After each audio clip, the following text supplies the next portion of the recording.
इस वीडियो में हम समझेंगे न्यूक्लियर फोर्स। जैसा कि हम जानते हैं कि एटम के न्यूक्लियस में प्रोटॉन और न्यूट्रॉन होते हैं और उसके ऑर्बिट में इलेक्ट्रॉन्स होते हैं। इलेक्ट्रॉन्स पर नेगेटिव चार्ज होता है जबकि न्यूक्लियस पर पॉजिटिव चार्ज होता है और इस चार्ज के कारण दोनों के बीच अट्रैक्शन होता है जिसे हम कूलम्ब फोर्स कहते हैं। अगर हम न्यूक्लियस के बारे में कहें तो इसमें प्रोटॉन पर पॉजिटिव चार्ज होता है और न्यूट्रॉन्स पर कोई चार्ज नहीं होता। अब क्योंकि प्रोटॉन पर पॉजिटिव चार्ज होता है तो प्रोटॉन्स एक दूसरे को रिपेल करते हैं, लेकिन हम जानते हैं कि प्रोटॉन्स के बीच रिपल्शन होने के बावजूद ये न्यूक्लियस में बंधे रहते हैं।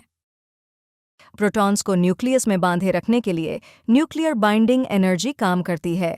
यह बाइंडिंग एनर्जी न्यूक्लियस में एक ऐसी फोर्स फील्ड बनाती है जो प्रोटॉन के बीच रिपल्सिव फोर्स से ज़्यादा होती है। यह फोर्स काफ़ी स्ट्रॉन्ग फोर्स होती है जो न्यूट्रॉन्स और प्रोटॉन्स दोनों को न्यूक्लियस में बांधे रखती है।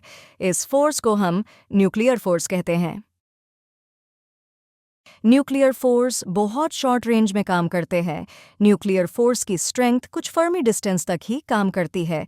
न्यूक्लियर फोर्स की वेरिएशन डिस्टेंस के साथ कितनी होगी यह एग्जैक्टली पता कर पाना पॉसिबल नहीं है, लेकिन इस ग्राफ की मदद से हम कई चीज़ें जान सकते हैं।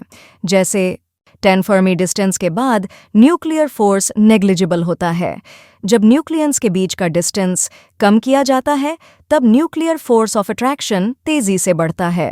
जब न्यूक्लियंस के बीच का डिस्टेंस बहुत कम हो जाता है तब न्यूक्लियर फोर्स रिपल्सिव फोर्स की तरह काम करता है। Thanks for watching. If you like this video, please like and subscribe our channel.